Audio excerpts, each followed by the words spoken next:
Good morning ಎಲ್ಲರಿಗೂ. ನೋಡ್ಬೋದು ಅಮ್ಮ ರಾತ್ರಿ ಇದನ್ನು ತುಂಬಿದ್ದು ನಾನು ನಿಮಗೆ ತೋರಿಸ್ದೆ. ಈಗ ಬೆಳಗ್ಗೆ ನೋಡ್ರಿ ಇಲ್ಲಿ ನೋಡ್ರಿ ಹೆಂಗ್ ಮೆತ್ತಗೆಲ್ಲ ನೆನ್ಕನ್ನುತ್ತೆ ಅಂತ ನೋಡಮ್ಮ ನೀನು ನೋಡಿ. ಹೌದು, ಎಲ್ಲ ನೆನ್ಕನ್ನು ಈ ತರ ಅಂಟ್ಕೊಂಡ್ರೆ ಇದು ಹಿಂಗೆ ಕರಿಯೋದ? ಹಿಂಗೆ ಒಣಗಿದ್ಮೇಲೆ ಒಣಗಿದ್ಮೇಲೆ ಹಿಂಗೆ ಕರಿಯೋದು ತುಂಬಾ ಚೆನ್ನಾಗಿರುತ್ತೆ. ಎಷ್ಟು ದಿವಸ ಒಣಗಿಸ್ಬೇಕಮ್ಮ? ಕಡಿ ಕಳಿ ಅನ್ನತಂಗ 2 ದಿನ ಬರುತ್ತಲ್ವಾ, ಒಣ ಮೆಣಸಿನ ಸೊಂಡು ಬರಲ್ಲ, ಹಾಗಾಗಿ ಹಂಗೆ ಒಣಗುತ್ತೆ. ಇಷ್ಟ ಆಗುತ್ತೆ ಒಣಗಿದ್ರೆ, ಬಾಳ ಆಗಲ್ಲ, ತುಂಬಾ ಚೆನ್ನಾಗಿರುತ್ತೆ. ತಿನ್ ನೋಡ್ರಿ ನೀನು ಅಮ್ಮ, ಇವೆಲ್ಲ ಬಿಸಿಲವತ್ತಿ ಮತ್ ಮಾಡ್ಕೊಡಂತ ಹಂಗಿರ್ತಾವ. ಆಯ್ತು, ಒಣಗ ಗಿಡದೇ. ಈಗ ನೀವು ನೋಡ್ಕೊಂಡ್ರಲ್ಲ, ಇದು ತುಂಬಾ ಪೌಡ್ರ್ ಐತಿ ನೋಡ್ರಿ. ಇಲ್ಲಿ ನೋಡ್ರಿ, ಇದೇ ರುಚಿ ನಿಮಗೆ ತಿನ್ನಕ್ಕೆ. ಈಗ ಇದ್ ನೋಡ್ರಿ, ಇದನ್ನ ಪೌಡ್ರ್ ಇದ್ದದ್ದು ಚಟ್ನಿ ಆಗಿತ್ತು. ಹಂಗಾಗಿ ಮೆಣಸಿಕಾಯಿ ಒದ್ದಿಗೆ ರಾತ್ರಿ ತುಂಬಿಡ್ಬೇಕು. ಇದಕ್ಕೋಸ್ಕರನೇ ರಾತ್ರಿ ತುಂಬಿಡ್ಬೇಕು, ನೀವು ಬೆಳಿಗ್ಗೆ ತುಂಬಂಗಿಲ್ಲ. ಈ ರಾತ್ರಿ ತುಂಬಿದ್ನ ಬೆಳಿಗ್ಗೆ ಇಟ್ಬಿಡ್ಬೇಕು. ಮತ್ತೆ ಬೆಳಿಗ್ಗೆ ಇಡಂಗಿಟ್ರೆ ನೀರ್ ಬಿಟ್ಕೊಂಡ್ ಎಲ್ಲ ಸೋರಕ್ಕೆ. ಇಲ್ಲ ಬೆಳಿಗ್ಗೆ ಬೆಳಿಗ್ಗೆನೆ ಇಟ್ರು ಸೋರಕ್ಕೆ. ಒಣ ಪೌಡ್ರ್ ಅಲ್ಲ, ಇಲ್ಲಲ್ಲ, ಒಣ ಪುಡಿ ತುಂಬ, ಹಸಿ ಪುಡಿ ತುಂಬದಾದ್ರೆ ಈಗ ಬೆಳಿಗ್ಗೆ ಕಲಸಿ ಅದೇ ಪೌಡ್ರನ್ನ ನಿಂಬೆ ಹುಳಿಯಾಗ ಗಟ್ಟಿ ಮೊಸರಿನಾಗ ಕಲಸಿ ಬಿಗ್ಗೆ ಗಟ್ಟಿಗೆ ಕಲಸ್ಬೇಕು. ಬಿಗ್ಗೆ ತುಂಬ ತಕ್ಷಣ ಬಿಸಿಲಕ್ಕೆ ಇಡ್ಬೇಕು, ಇದ್ರ ಅದು ಸೋರಕ್ಕೆ ಅದೇ. Good morning. ಅಮ್ಮ ಈಗ ಮೆಣಸಿನ್ಕಾಯಿ ತೋರಿಸಿದ್ರಲ್ವಾ, ಮಂಗಳವಾರ ಇವತ್ತು. ಪೂಜೆ ಮಾಡಕ್ ಮುಂಚೆ ತಾರಾಯಿಂದ ಒಂದು ಪಾರ್ಸಲ್ ಬಂದಿದೆ. ಏನಂದ್ರೆ ತಾರಾ ಇತ್ತೀಚೆಗೆ ಪಂಚಗವ್ಯ ದೀಪ ಮಾಡ್ತಾ ಇದ್ದೀನಿ ಅಂತ ಹೇಳಿದ್ರು.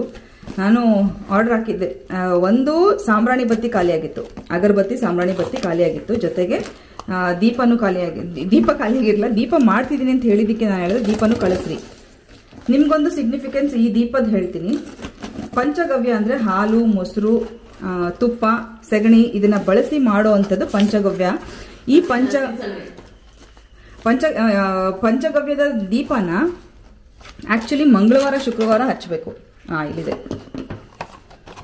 ನನಗೆ ಇದನ್ನ ವಿಡಿಯೋ ಮತ್ತೆ ಫೋಟೋ ಕಳಿಸಿದ್ರು ಯಾವ ರೀತಿ ಮಾಡ್ತಿದ್ದಾರೆ ಏನಂತ. ನನಗೆ ಇದ್ರ ಬಗ್ಗೆ ಬಹಳ ಆಸಕ್ತಿ ಇತ್ತು, ತುಂಬಾ ದಿನಗಳಿಂದ ತಗೋಬೇಕಂತಿತ್ತು. ಬಟ್ ಏನಂದ್ರೆ ನಂಬಿಕೆ ಇಲ್ಲ, ಯಾರು ಯಾವ ಸಗಣಿ ಬಳಸ್ತಾರೋ ಏನೋ. ಸುಮ್ಮನೆ ನಾನು ಪಂಚಗವ್ಯ ಅಂತ ಹೇಳಿ ತಗೊಂಡ್ಬಿಟ್ಟು ಅದನ್ನ ಒಳ್ಳೇದಾಗ್ಲಿಲ್ಲ ಅಂದ್ರೆ ಏನ್ ಮಾಡೋದು ಅನ್ಕೊಂಡು ಸುಮ್ಮನೆ ಆಗಿದೆ. ಬಟ್ ತಾರಾನೇ ಮಾಡ್ತಿದ್ದೀನಿ ಅಂತ ಹೇಳಿದ ತಕ್ಷಣ ನಾನು ಇಮಿಡಿಯೇಟ್ಲಿ ಕಳಿಸ್ಕೊಡಿ ಅಂದೆ. ಇವತ್ತು ಮಂಗಳವಾರ 2 ದೀಪನೂ ಹಚ್ತೀನಿ. ಹಾಗೆ ಇದು ಸಾಗೆ ಲೀವ್ಸ್ ಅಂತೆ, ಅಂದ್ರೆ ಸಾಗೆ ಎಲೆ ಅಂತ. ಇದು ಏನಂದ್ರೆ ಮನೆ ಒಳಗೆ ಪಾಸಿಟಿವ್ ಎನರ್ಜಿನ ತರುತ್ತೆ. ಸಂಜೆ ಹೊತ್ತು ನಾವು ಸಾಂಬ್ರಾಣಿ ಹಚ್ತೀವಲ್ಲ, ಆ ಟೈಮಲ್ಲಿ ಇದನ್ನ ನಾವು ಸುಡಬೇಕು. ತುಂಬಾ ಒಳ್ಳೇದು, ಘಮಘಮ ಅಂತಾನು ಇರುತ್ತೆ. ಬಟ್ ಅದೇ ರೀತಿ ಮನೆಯಲ್ಲಿ ಪಾಸಿಟಿವ್ ಎನರ್ಜಿ ಕೂಡ ಬರುತ್ತೆ. ಇದು ತುಂಬಾ ಒಳ್ಳೇದು ಆಕ್ಚುಲಿ. ಇದನ್ನು ಕೂಡ ತಾರಾ ಕಳಿಸ್ಕೊಟ್ಟಿದ್ದಾರೆ. ಇದು ಹೇಳಿದ್ರು, ನಾನು ಮೊದಲನೇ ಬಾರಿಗೆ ಅದನ್ನು ತರಿಸಿದ್ದು. ಇನ್ನು ಪಾಸಿಟಿವ್ ಕೋನ್ಸ್ ಬಗ್ಗೆ ನಿಮ್ಗೆಲ್ಲ ಗೊತ್ತೇ ಗೊತ್ತು. ಇದು ಸಗಣಿ ಮತ್ತೆ ತುಪ್ಪ ಬರೀ ಪ್ಲೇನ್. ನಾನು ಯೂಶಲಿ ಅದನ್ನ ಜಾಸ್ತಿ ಕೇಳ್ತಾ ಇರ್ತೀನಿ, ಯಾವುದು ಸ್ಮೆಲ್ ಇದ್ರೂ ಪರವಾಗಿಲ್ಲ ಕಳಿಸಿ ಅಂತ. ಸಂಪಿಗೆ ಹೂವಿಂದು,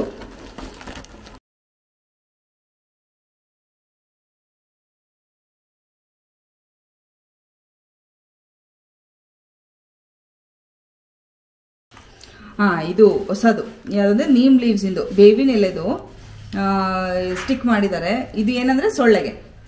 ನೀವೆಲ್ಲ ಸೊಳ್ಳೆ ಬತ್ತಿ ಹಚ್ಚೋದು ಗೊತ್ತಲ್ವಾ? ನನ್ನ ಮಗನೂ ಹೇಳ್ತಾ ಇರ್ತಾನೆ, ಇದು ಕಾಯಿಲ್ ಹಾಕೊಂಡಿದ್ದೆ ಇವತ್ತು, ತುಂಬಾ ಸೊಳ್ಳೆ ಬಂದಿತ್ತು ಅಂತ. ಬಟ್ ರಾತ್ರಿ ಫುಲ್ ಮೈಕೈ ನೋವು ನಂಗೆ ಅಂತ. ಇದು 100% ಸತ್ಯ. ಯಾರೆಲ್ಲ ಈಗ್ಲೂ ಕಾಯಿಲ್ ಆಗ್ಲಿ ಅಥವಾ ಒಂದು ಲಿಕ್ವಿಡ್ ಇದನ್ನ ಹಾಕ್ತಿರಲ್ಲ, ಅವರು ಯೋಚನೆ ಮಾಡಿ ಅದನ್ನ. ತುಂಬಾನೇ ಕೆಟ್ಟದದು ನಮ್ಮ ಆರೋಗ್ಯಕ್ಕೆ. ಅದನ್ನ ಯೂಸ್ ಮಾಡಿದ್ರೆ ಬೆಳಗ್ಗೆ ಅಷ್ಟಲಿ ಕಾಲು ಕೈ ಎಲ್ಲ ನೋವು ಶುರು ಆಗಿರುತ್ತೆ. ಹಾಗಾಗಿ ಇದು ನೀಮ್ ಲೀವ್ಸ್ ಇಂದು ಸಗಣಿ ಜೊತೆಗೆ ಬೇವಿನ ಎಲೆನ ಬೆರೆಸಿ ಮಾಡಿರೋಂಥದ್ದು. ಇದು ಏನಕ್ಕೆ ಅಂದ್ರೆ ಸೊಳ್ಳೆಗೆ, ನೊಣ ಅಥವಾ ಬೇರೆ ಬೇರೆ ಹುಳ ಉಪ್ಪಡಿಗಳು ಬರಲ್ಲ. ಅದೇ ಇದು ಭದ್ರಮುಷ್ಟಿ. ಇದು ಬಾರಲ್ಲಿ ಗೋದೆ. ಇದು ಪಾಸಿಟಿವ್ ಎನರ್ಜಿ ಕೋನ್ಸ್. ನಿಮ್ಗೆಲ್ಲ ಗೊತ್ತು, ಬೇ ಲೀಫ್, ಪಲಾವ್ ಎಲೆ ಮತ್ತೆ ಲವಂಗ ಬಳಸಿ ಮಾಡುವಂಥದ್ದು ಬೇ ಲೀಫ್ದು. ಅದ್ರ ಜೊತೆಗೆ ಇದು ಹೊಸದು ಗಿಡಮೂಲಿಕೆ ಸಾಂಬ್ರಾಣಿ ಪುಡಿ. ಸಾಂಬ್ರಾಣಿ ಪುಡಿ ನಾವು ನಮ್ಮನೇಲಿ ಅಮಾವಾಸ್ಯೆ, ಶುಕ್ರವಾರ, ಮಂಗಳವಾರ ಹಾಕ್ತಾನೆ ಇರ್ತೀವಿ. ನಮ್ಮಲ್ಲಿ ಅಂದ್ರೆ ಇಲ್ಲಿ ನನಗೆ ಸಾಂಬ್ರಾಣಿ ಒಳ್ಳೇದಂತ ಸಿಕ್ಕಿರ್ಲಿಲ್ಲ. ಬಟ್ ನಮ್ಮ ಹಾಲೇಶ್ ಎಲ್ಲಿಂದನೋ ಗಿಡದಿಂದನೇ ತಂದುಕೊಟ್ಟಿದ್ರು. ಅದು ತುಂಬಾ ಚೆನ್ನಾಗಿತ್ತು, ಬಳಸ್ತಾ ಇದೆ. ಈಗ ತಾರ ಅದನ್ನೇ ನಾನೇ ಮಾಡ್ಕೊಡ್ತೀನಿ ಮ್ಯಾಮ್ ಅಂತ ಹೇಳಿದ್ರು. ಇದಕ್ಕೆ ನೋಡಿ ಹೇಗಿದೆ, ಇದೊಂಥರ ಡಿಫ್ರೆಂಟ್ ಘಮಘಮ ಮಾಡ್ತಿದೆ. ಇದಕ್ಕೆ ಏನೇನು ಹಾಕಿದಾರೆ ಅಂತ ಹೇಳ್ಬಿಡ್ತೀನಿ. ಬಿಲ್ಪತ್ರೆ, ಬೇವು, ಗರ್ಕೆ, ಲಾವಂಚ, ಮೆಹಂದಿ ಬೀಜ, ಬಿಳಿ ಸಾಸಿವೆ, ಗುಗ್ಗಳ, ಕುಂಗಿಲಿಯಂ, ನಂಗೆ ಇದು ಗೊತ್ತಿಲ್ಲ. ಈಗ ನೋಡಿ, ಬಿಲ್ಪತ್ರೆ ಹಾಗೆ ಈ ಬಿಳಿ ಸಾಸಿವೆ ಕಾಲಭೈರವನ್ಗೆ ನಾವು ಹಚ್ತೀವಿ ಅಂತ ಗೊತ್ತು. ಹಾಗೆ ಲಾವಂಚ ಒಂದು ಪಾಸಿಟಿವ್ ಎನರ್ಜಿನ ತರುತ್ತೆ, ಘಮಘಮ ಅನ್ನತ್ತೆ. ಮೆಹಂದಿ ಬೀಜ ಕೂಡ ಲಕ್ಷ್ಮಿಯ ಸ್ವರೂಪ ಅಂತ ಹೇಳ್ತಾರೆ. ಗರಿಗೆ ಗಣೇಶನಿಗೆ ಪ್ರಿಯ. ಸೊ ಇದೆಲ್ಲ ಒಂದು ಆಯುರ್ವೇದ ಗಿಡಮೂಲಿಕೆಗಳನ್ನ ಬಳಸಿ ಮಾಡಿರುವಂತ ಈ ಸಾಂಬ್ರಾಣಿ. ನಿಜವಾಗ್ಲೂ ಹೇಳ್ತೀನಿ, ನಾವಂತೂ ಪುಣ್ಯ ಮಾಡಿದ್ವಿ. ಇದೆಲ್ಲದನ್ನು ಮಾಡಿ ಕೊಡ್ತಾ ಇದಾರೆ ಅನ್ನೋದೇ ಒಂದು ಪುಣ್ಯ ನಮ್ದು. ಹಾಗೆ ಅಗರಬತ್ತಿ, ಇದು ಅಂತೂ ನಿಜವಾಗ್ಲೂ ತುಂಬಾ ಚೆನ್ನಾಗಿ ಉರಿಯುತ್ತೆ. ಬೂದಿ ಕೂಡ ಬೀಳಲ್ಲ, ಎಷ್ಟು ಚೆನ್ನಾಗಿ ಉರಿಯುತ್ತೆ ಇದು. ಹಾಗೆ 1-2 ಹಚ್ಚಿದ್ರೆ ಸಾಕು, ಇಡೀ ಒಂದು ಗಂಟೆ, ಹೆಚ್ಚು ಕಡಿಮೆ 1 ಗಂಟೆ ಉರಿಯುತ್ತೆ ಇದು. ಮನೇಲೆ ತಾರ ಮಾಡಿರೋಂಥ ಊದಿನ ಕಡ್ಡಿ ಇದು. ಇದಷ್ಟು ನೋಡಿ, ಇನ್ನೊಮ್ಮೆ ತೋರಿಸ್ಬಿಡ್ತೀನಿ ನಿಮಗೆ. ಸಾಗೆ ಲೀವ್ಸು, ಸಾಗೆ ಎಲೆದು ಪಾಸಿಟಿವ್ ಎನರ್ಜಿಗೆ ನೀವು ಸಾಂಬ್ರಾಣಿ ಒಳಗೆ ಇದನ್ನ ಹಾಕ್ಬೋದು. ಹಾಗೆ ಸಾಂಬ್ರಾಣಿ ಒಳಗೆ ಹಾಕೋದಲ್ಲ, ಇದನ್ನ ಕೋನ್ಸ್ನ ಹಚ್ಚಿಡ್ಬೋದು. ಪಾಸಿಟಿವ್ ಎನರ್ಜಿ ಕೋನ್ಸು ಪ್ರತಿನಿತ್ಯ, ಅಥವಾ ನಿಮ್ಗೆ ಸಂಜೆ ಆಗ್ಲೇ ರಾತ್ರಿ ಮಲ್ಗೋಕ್ ಮುಂಚೆ ಇದನ್ನ ಹಚ್ಚಿಟ್ಬಿಟ್ಟು ಮಲ್ಕೊಳ್ಳಿ. ಹಾಗೆ ಇದು ಭದ್ರಮುಷ್ಟಿದು, ಶ್ರೀಗಂಧ, ಬೇವಿಂದು ಸೊಳ್ಳೆ ಮತ್ತೆ ನೊಣ, ಸಂಪಿಗೆ ಹೂದು, ಹಾಗೆ ಇದು ಪ್ಲೇನ್ ಕೋನ್ಸ್. ಈಗ ಹೇಗಿದ್ರು ಮಂಗಳವಾರ, ನಾನು 2 ದೀಪನೂ ಹಚ್ತೀನಿ, ಊದಿನ ಕಡಿನೂ ಹಚ್ತೀನಿ, ಕೋನು ಹಚ್ತೀನಿ. ಬನ್ನಿ ನೋಡೋಣ. ಈ ಪಂಚಗವ್ಯ ದೀಪನ ನಾನು ರೆಗ್ಯುಲರ್ ಆಗಿ ತುಪ್ಪದ ದೀಪ ಹಚ್ತೀನಲ್ಲ, ಅದರಲ್ಲೇ ಇಟ್ಬಿಟ್ಟೆ. ಅಂದ್ರೆ ಕೆಳಗೆ ಪ್ಲೇಟ್ ಇಟ್ಟು ಇಡ್ಬೋದು. ಈಗ ಹಸುವಿನ ತುಪ್ಪ ಇತ್ತು ಮನೇಲಿ, ಅದನ್ನ ಹಾಕಿದೀನಿ. ಇದಿಲ್ಲ ಅಂದ್ರೆ ನೀವು ತುಪ್ಪದ ಬತ್ತಿ ಹಚ್ತೀವಲ್ಲ ನಾವು ಮಂಗಳಾರತಿ ಮಾಡಕ್ಕೆ, ತುಪ್ಪದ ಬತ್ತಿ, ಈ ತರ ತುಪ್ಪದ ಬತ್ತಿ ಕೂಡ ನೀವು ಹಚ್ಚಬಹುದು. ಈಗ ಮೊದಲಿಗೆ ಊದಿನ ಕಡ್ಡಿ, ಸಾಂಬ್ರಾಣಿ ಬತ್ತಿ ಎಲ್ಲ ಹಚ್ಚಿಟ್ಕೊಂಡು ನಾವು ಪೂಜೆನ ಶುರು ಮಾಡ್ಬೇಕಾಗತ್ತೆ. ದೀಪ ಕೂಡ ಹಚ್ಕೊಂಡ್ಬಿಡೋಣ. ತುಪ್ಪ ಹಾಕಿರ್ತಾರಲ್ವಾ, ನೀವು ಇದನ್ನ ಅಬ್ಸರ್ವ್ ಮಾಡಿ ಗೊತ್ತಾಗುತ್ತೆ. ತುಪ್ಪ ಹಾಕಿರೋದ್ರಿಂದ ಇದೆಲ್ಲ ಜಿಡ್ಡಾಗಿರುತ್ತೆ ನೋಡಿ. ಹಸುವಿನ ಸಗಣಿಗೆ ತುಪ್ಪ ಬೆರೆಸಿರ್ತಾರೆ, ಆ ಕಾರಣದಿಂದ ಪೂರ್ತಿ ಒಂದು ರೀತಿ ನಿಮ್ಗೆ ಎಣ್ಣೆ ಹತ್ರ ಆಗಿರುತ್ತೆ ಆಲ್ರೆಡಿ.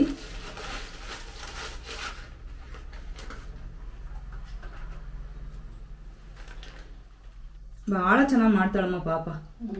ಇನ್ನೂ ಒಂದು, ನೀವು ನೋಡ್ತಾ ಇರೋ ವೀಕ್ಷಕರಿಗೆ ಒಂದು ರಿಕ್ವೆಸ್ಟ್, ಇನ್ನ ಸಾವಯವವಾಗಲಿ ಅಥವಾ ಕೆಮಿಕಲ್ ಫ್ರೀ ಆಗಿ ಇನ್ನು ಏನನ್ನ ನಾವು ನಿಮಗೆ ತಲುಪಿಸ್ಬೋದು ಅಂತ ಒಂದು ಹಿಂಟ್ ಕೊಡಿ. ಏನು ಅವಶ್ಯಕತೆ ಇದೆ, ಇದು ಕೆಮಿಕಲ್ ಇಲ್ಲದೆ ಇದ್ರೆ ಚೆನ್ನಾಗಿರ್ತಿತ್ತು ಅಂತ ಅನಿಸಿದ್ರೆ ಕಮೆಂಟ್ ಹಾಕಿ, ಅದನ್ನು ನಾವು ನಿಮಗೆ ಒಂದು ತಲುಪಿಸೋ ಪ್ರಯತ್ನ ಮಾಡ್ತೀವಿ. ಈ ದೀಪ ಹೇಗೆ ಅಂದ್ರೆ, ದೀಪ ಎಲ್ಲ ಉರಿದ್ಮೇಲೆ ಆ ದೀಪನೂ ಉರಿದೋಗುತ್ತೆ. ಆ ಹೊಗೆ ಬರುತ್ತಲ್ಲ, ನಾವು ಏನು ಹೋಮ ಹವನ ಮಾಡಿದಾಗ ಏನ್ ಬರುತ್ತಲ್ಲ, ಆ ಒಂದು ಘಮ ಮನೆ ಪೂರ್ತಿ ಇರುತ್ತೆ. ಅದಕ್ಕೋಸ್ಕರ ನಾವು ಈ ಪಂಚಗವ್ಯ ದೀಪನ ಹಚ್ಚೋದು. ಸಗಣಿ ಆಗಿರೋದ್ರಿಂದ ಬೇಗ ಹತ್ತಿಕೊಡುತ್ತೆ.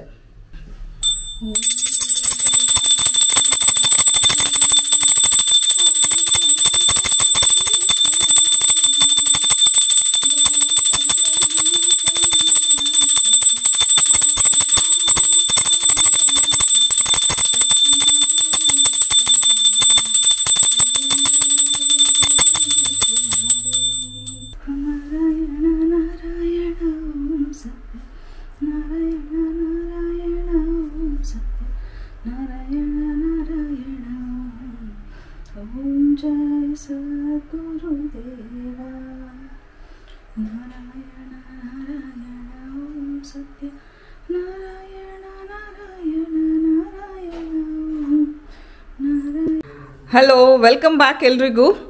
ಅಮ್ಮ ಇರೋದ್ರಿಂದ ರೆಸಿಪೀಸ್ನ ಜಾಸ್ತಿ ನೋಡ್ತೀರಾ ನೀವು. ಇವತ್ತು ಅಲ್ಲ, ಅಮ್ಮ ಹೋಗೋ ತನಕ ನನಗೆ ಸ್ವಲ್ಪ ಹುಷಾರಿಲ್ಲ ಅಂತಾನೆ ಅಮ್ಮ ಬಂದಿರೋದು. ಒಂದು 2-3 ದಿನ ಇದ್ದೋಗ್ಬೇಕು ಅಂತ. ಇವತ್ತು ತಂಬುಳಿ ಮಾಡ್ತಾ ಇದ್ದಾರೆ. ಇದು ಒಂದು ಕೂಡ ಸ್ಪೆಷಲ್ ರೆಸಿಪಿ ಅಂತಾನೆ ಹೇಳ್ಬೋದು. ತಂಬುಳಿನೇ ಇದು, ಬೇಯಿಸೋದಲ್ಲ, ಗುರಳ್ ತಗೊಂಡಿ ನೀವು ನೋಡ್ಕೊಳ್ರಿ ಏನಂತ. ಕುರ್ಷಾಣಿ, ಇಂಗ್ಲಿಷ್ ಅಲ್ಲಿ ನೈಜರ್ ಸೀಡ್ಸ್, ಹುಚ್ಚೆಳ್ಳು ಅಂತ ಹೇಳ್ತೀರಾ, ಗುರೆಳ್ಳು ಅಂತ. 4 ಜನ ಸಾರಿಗೆ ಇಷ್ಟು ಬೇಕು. ಒಂದು ಜಾಮೂನ್ ಬಟ್ಲು ತಗೊಂಡಿದ್ದೆ. ಇವನ್ನ ಉರಿಬೇಕು, ಉರಿತೀನಿ ನೋಡ್ರಿ. ಹಂಗೆ ನಿಮ್ಗೆ ಏನೇನು ಆಗ್ತದೆ ಅಂತ ಹುರ್ಕಂತ ತೋರಿಸ್ತೀನಿ. ಸಣ್ಣ ಉರಿ ಮೇಲೆ ಸೀಸ್ತಂಗೆ ಹುರ್ಕೋಬೇಕು ನೋಡ್ರಿ. ಇಲ್ಲಿ ಅದಕ್ಕೆ ಹಾಕೋದು ಏನೇನು ವಸ್ತು ಅಂತೇಳಿ: ಕೊತ್ತಂಬರಿ ಸೊಪ್ಪು, ಬೆಳ್ಳುಳ್ಳಿ, ಒಂಚೂರು ಒಣ ಕೊಬ್ಬರಿ, ಸ್ವಲ್ಪ ಹಸಿಮೆಣಸಿನಕಾಯಿ ಹುರಿದ್ನಲೆ ಹುರಿದ್ ನೋಡ್ರಿ, 1 ನಿಂಬೆಹಣ್ಣು ಅಷ್ಟು, ಹುಣಸೆ ಹಣ್ಣು, 1 ಟೀ ಸ್ಪೂನ್ ಜೀರಿಗೆ. ಸಿಹಿ ಹಾಕಲ್ಲ ಇದಕ್ಕೆ? ಸಿಹಿ ಹಾಕ್ಬೇಕು, ಒಂಚೂರು ಬೆಲ್ಲ ಹಾಕೋಗಿ ನಿಮಗೆ ತೋರಿಸ್ತೀನಿ ನೋಡ್ರಿ. ಬಾಂಡ್ಲಿನೇ ತೋರಿಸ್ಬೇಕು. ಈಗ ಕಡಲೆಕಾಳು ಹುರಿದು ಅರ್ಧ ಗಂಟೆ ಮುಂಚೆನೆ ನೆನೆಸಿ. ಈಗ ಒಂದು ಅರ್ಧ ಗಂಟೆ ಮುಂಚೆ ಅಮ್ಮ ಈ ಕಡಲೆಕಾಳನ್ನ ಹುರಿದ್ಬಿಟ್ಟು ಅದಕ್ಕೆ ನೀರ್ ಹಾಕಿಟ್ಟಿದ್ದಾರೆ. ಯಾಕೆ ಗೊತ್ತಾ, ಬೇಯಿಸಂಗಿಲ್ಲ ಇದು ಫುಲ್ ಬೇಯಿಸೋಂಗಿಲ್ಲ, ಸಾರು ಕುದಿಸೋಂಗಿಲ್ಲ. ಸಾರು ಮಾಡಿ ಎಲ್ಲ ಸೋಸ್ಕೊಂಡು ಸಾರು ಮಾಡಿದ್ಮೇಲೆ ಅದನ್ನ ಹಾಕ್ಬೇಕು. ಇದು ತುಂಬಾ ಟೇಸ್ಟಿಯಾಗಿರುತ್ತೆ. ಉಪ್ಪು ಹಾಕಿದಾವಲ್ಲ, ಉಪ್ಪು ಹಾಕಿದ್ಯಾ ಹೇಳು? ಅದು ಹೌದು ನೋಡು. ಹುರಿದು ನೀರ್ ಹಾಕುವಾಗ ಬಿಸಿ ಬಾಂಡ್ಲಿಗೆ ಅವಾಗಲೇ 1 ಟೀ ಸ್ಪೂನ್ ಉಪ್ಪು ಹಾಕಿ ಇಟ್ಟದನಿ. ಈಗ ನಾವು ತಿಂದ್ರೆ ಚೆನ್ನಾಗಿ ಉಪ್ಪಲ್ಲಿ ಬೇಯಿಸಿ ಇರುತ್ತೆ ಅಲ್ವೇನಮ್ಮ? ತಿಂದು ಹೇಳು. ಇವನು ಹುರ್ಕಂದು ಪುಡಿ ಮಾಡ್ಕೊಂತೀನಿ. ನಿಮಗೆ ಗೊತ್ತಾಗತ್ತಾವ ಚಟ್ನಿ ತರ ರುಬ್ಬಿ ಸೋಸ್ಕೊಂತೀನಿ ಇದನ್ನ. ಹಂಗೇನು ಮಾಡ್ತೀವಿ ನಾವು. ತುಂಬಾ ಜನ ಇದ್ವಿ ಮನೆಯಾಗ, 20-30 ಜನ ಇದ್ವಿ. 1 kg ಗಟ್ಲೆ ಹುರಿದು ಹಂಗಾರೆ ಕಲ್ಲಾಗ ರುಬ್ಬಿ ಮಾಡ್ತಿದ್ವಿ. ಈಗ ಮಾಡಲ್ಲ ಹಂಗ. ಇದನ್ನ ಸೋಸ್ಕೊಂತೀನಿ. ಸೋಸ್ಕೊಂಡ್ರೆ ಒಂಥರ ಚೆನ್ನಾಗಿರುತ್ತೆ ಉಣ್ಣಕ್ಕೆ, ಅನ್ನಕ್ಕೆಲ್ಲ. ಇಲ್ದ ಕಸ ಕಸ ಇರುತ್ತೆ. ಇದನ್ನ ಸೋಸಿದ್ಮೇಲೆ ಇದನ್ನ ಹಾಕ್ಯಂತ ರುಬ್ಬಕ್ಕೆ.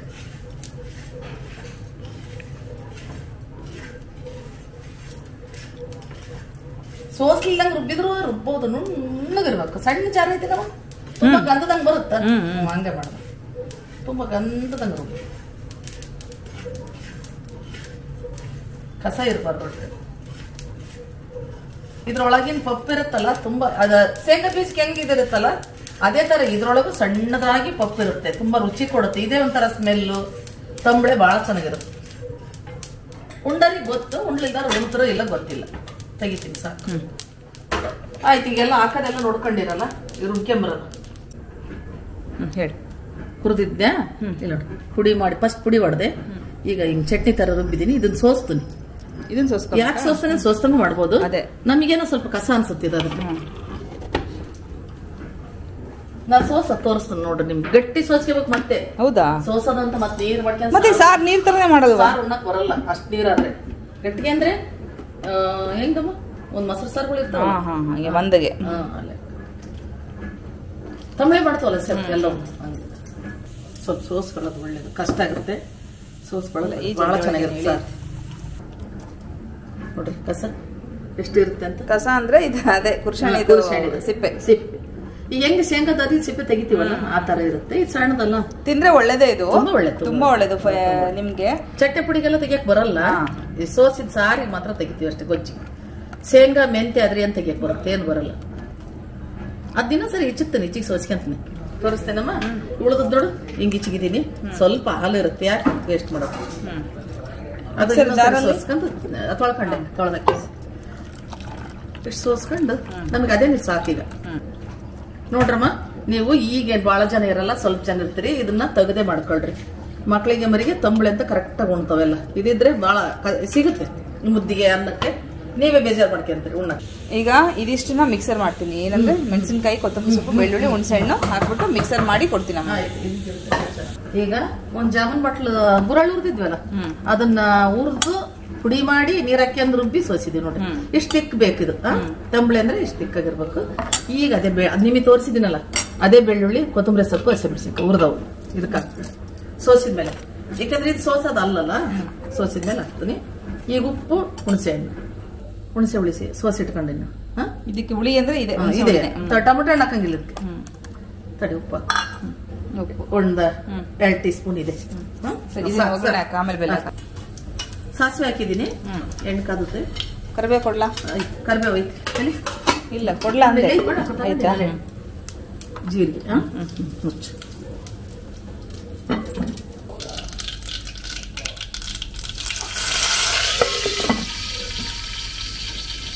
ಈರುಳ್ಳಿ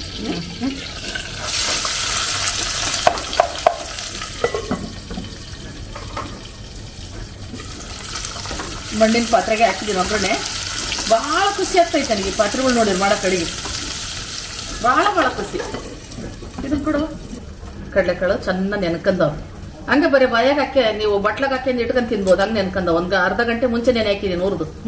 ಪಳ ಪಳ ಉರಿತೀವಲ್ಲ, ಉರಿವಾಗ ನೀರು ಹಾಕ್ಬಿಟ್ಟು ಇಲ್ಲಿ ನೋಡತ್ತಿಡ. ಈಗ ಕಡಲೆಕಾಳು ಹುರಿದು ನೆನ್ಕಂದ್ರವು. ಇದಕ್ಕೆ ನೆಂಚ್ಕೊಳಕ್ಕೆ ಕಾಳು ನೋಡ್ರಿ. ತಟ್ಟಿಗೆ ಈ ಕಾಳು ಐತಲ್ಲ ನೆಂಚ್ಕೊಳಕ ಉಪ್ಪು ನೋಡಿ ಹಾಕೋದು. ಉಪ್ಪು ಹುಡಿ ಕುದಿಸಲ್ಲ?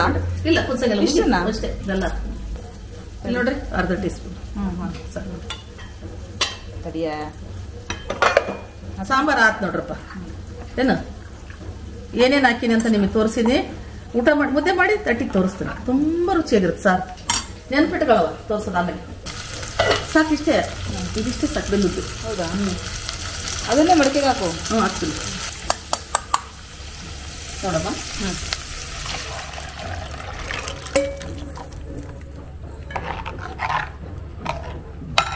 ಆಯ್ತಾ? ಈಗ ರುಚಿ ನೋಡು. ಉಪ್ಪಕ್ಕ ಮತ್ತಿಗತ್ತಲ್ಲ ಅಂತೀಯ.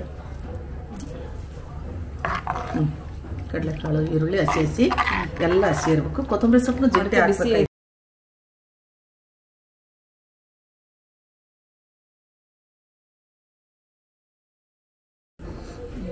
ತಡಿ ಬರ್ರಿ ಈಗ ಗೂರಾಳ್ ತಂಬ್ಳೆ ಊಟಕ್ಕೆ ರೆಡಿ ಆಗೈತೆ. ಮುದ್ದೆ ಮಾಡ್ಕೊಂಡು ಊಟ ಮಾಡೋದ್ರಿ. ಬರ್ರಿ ನೋಡ್ರಿ ಎಂತ ಚಂದ ಆಗೈತೆ ಅಂತ. ಟೇಸ್ಟ್ ಉಂಡ ಮೇಲೆ ನಾವೇ ಹೇಳ್ತೀವಿ ಹೆಂಗಿದೆ ನೋಡ್ಬೋದು. ಅಮ್ಮ ಮುದ್ದೆ ಮಾಡಿನೇ ಕೆಳಗೆ ಕುತ್ಕೊಂಡು ಅಮ್ಮ ಮುದ್ದೆ ಮಾಡಿದ್ರು. ಹೋದ್ಸರಿ ತೋರಿಸಿದ್ನಲ್ವಾ, ಮತ್ತೇನು ಶೂಟ್ ಮಾಡಲಿಲ್ಲ. ಇಲ್ಲಿ ನೋಡಿ, ಈಗ ಊಟ ಮಾಡಬೇಕಷ್ಟೆ.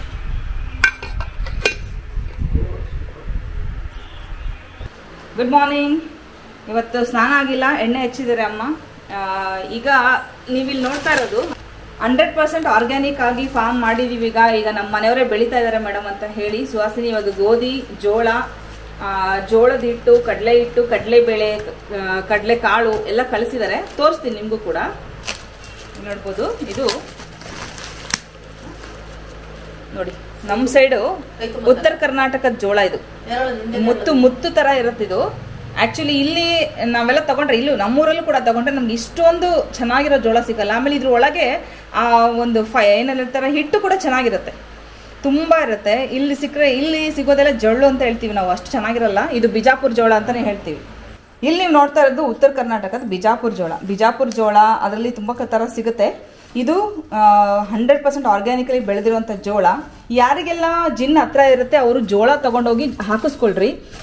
ಯಾಕಂದ್ರೆ ಸಾವಯವವಾಗಿ ಬೆಳೆದಿರೋದು ಸಿಗೋದೇ ತುಂಬಾ ಅಪರೂಪ ಇತ್ತೀಚೆಗೆ. ಹಾಗೆ ನಿಲ್ಸು ಗೋಡೆ ಬಿಡ ಬಿಡು ನಿಲ್ಸ. ಹಾಗೆ ಇದು ಜವೆ ಗೋಧಿ ಅಂತ ಹೇಳ್ತೀವಿ ನಾವು. ಇಲ್ಲಿ ನೋಡಿ, ಜವೆ ಗೋಧಿ ನಮ್ಮ ಮನೆಯಲ್ಲಿ ಯಾವಾಗಲೂ ಬಳಸ್ತಾ ಇರೋದು. ಈಗ ಆಲ್ರೆಡಿ ಒಂದು 2 ವರ್ಷದಿಂದ ಇದನ್ನೇ ಬಳಸ್ತಾ ಇದ್ದೀವಿ. ಇದು ಜವೆ ಗೋಧಿ 100% ಆರ್ಗ್ಯಾನಿಕಲಿ ಇದನ್ನು ಕೂಡ ಬೆಳೆದಿದ್ದಾರೆ. ಸುಹಾಸಿನಿ ಕಳಿಸ್ಕೊಟ್ಟಿದ್ದಾರೆ. ತುಂಬ ಚೆನ್ನಾಗಿದೆ. ಒಂದ್ಸಲ ನೋಡ್ಬಿಟ್ಟು ಇದನ್ನ ಮಿಷನ್ಗೆ ಹಾಕ್ಸ್ಬಿಟ್ರೆ ಆಯಿತು. ಇಲ್ಲಿ ನೋಡಿ, ಆರ್ಗ್ಯಾನಿಕ್ ಆಗಿ ಬೆಳೆದಿರುವಂಥ ಕಡಲೆಕಾಳು, ಕಡಲೆಬೇಳೆ. ಏನಂದರೆ ನಿಮಗೆ ಡಿಫ್ರೆನ್ಸ್ ತೋರಿಸ್ತೀನಿ. ಎಮರ್ಜೆನ್ಸಿ ಬೇಕು ಅಂತ ಮೊನ್ನೆ ತರಿಸಿದ್ದಿದೆ, ಆಮೇಲೆ ತೋರಿಸ್ತೀನಿ ನಿಮಗೆ. ಇದು ಹೆಂಗಿದೆ, ಶೈನಿಂಗ್ ಇರಲ್ಲ, ಅಗ್ಲ ಬೇಳೆ. ಅದೇ ನಾವು ಕೆಮಿಕಲ್ದು ತರಿಸಿದ್ರೆ ಶೈನಿಂಗ್ ಇರುತ್ತೆ, ಪಾಲಿಶ್ಡ್ ಆಗಿರುತ್ತೆ, ಚಿಕ್ಕ ಬೇಳೆ. ಅದರಲ್ಲಿ ಯಾವ ಸತ್ವನೂ ಇರಲ್ಲ. ತರಿಸ್ಬೇಕು, ಮಾಡಬೇಕು. ಇದನ್ನೇನಾದರೂ ಹಿಟ್ಟು ಹಾಕ್ಸಿ ನಾವು ಪಕೋಡ ಮಾಡೋದು, ವಡೆ ಮಾಡೋದೆಲ್ಲ ಮಾಡಿದ್ರೆ ನಿಜವಾಗ್ಲೂ ತುಂಬ ಟೇಸ್ಟಿಯಾಗಿರುತ್ತೆ. ನಮ್ಮ ಸೈಡ್ ಜುನ್ಕ ಅಂತ ಮಾಡ್ತೀವಿ, ಅದು ಕೂಡ ತುಂಬ ಟೇಸ್ಟಿಯಾಗಿರುತ್ತೆ. ಕಡಲೆ ಹಿಟ್ಟಿದೆ, ಜವೆ ಗೋಧಿ ಹಿಟ್ಟು, ಜೋಳದ ಹಿಟ್ಟು ಎಲ್ಲ ಕಳಿಸ್ಕೊಟ್ಟಿದ್ದಾರೆ. ಸೊ ನಿಮಗೆ ಹಿಟ್ಟು ಬೇಕಾದ್ರೆ, ಯಾರಿಗೆಲ್ಲ ಮಿಷನ್ಗೆ ಹಾಕ್ಸೋಕ್ಕಾಗಲ್ಲ ನೋಡಿ, ನಿಮಗೆ ಹಿಟ್ಟು ಬೇಕಾದರೆ ಸುಹಾಸಿನಿಯವರ ನಂಬರ್ ಇಲ್ಲೇ ಇದೆ ನೋಡಿ. ಸುಹಾಸಿನಿ ನಂಬರ್ ಇದೆ ಇಲ್ಲಿ, ನಾನು ಡಿಸ್ಪ್ಲೇ ಕೂಡ ಕೊಟ್ಟಿರ್ತೀನಿ. ಸುಹಾಸಿನಿ ಕಾಲ್ ಮಾಡಿ. ಜೋಳದ ಹಿಟ್ಟು ಬೇಕು, ಗೋಧಿ ಹಿಟ್ಟು ಬೇಕು, ಕಡಲೆಬೇಳೆ ಹಿಟ್ಟು ಬೇಕು ಅಂದರೆ ಪಕೋಡ ಮಾಡೋಕ್ಕೆ, ಕಡಲೆಕಾಳು, ಕಡಲೆಬೇಳೆ. ಅದ್ರ ಜೊತೆಗೆ ನಿಮಗೆಲ್ಲ ಗೊತ್ತು, ರೆಡಿ ಟು ಈಟು ವಡೆ ಹಿಟ್ಟು, ತಾಳಿಪಟ್ಟಿನ ಹಿಟ್ಟು, ನಿಪ್ಪಟ್ಟಿನ ಹಿಟ್ಟು ಎಲ್ಲ ಕೊಡ್ತಾರೆ. ನಿಮಗೆ ಏನು ಬೇಕೋ ನೀವು ತರಿಸ್ಕೋಬೋದು.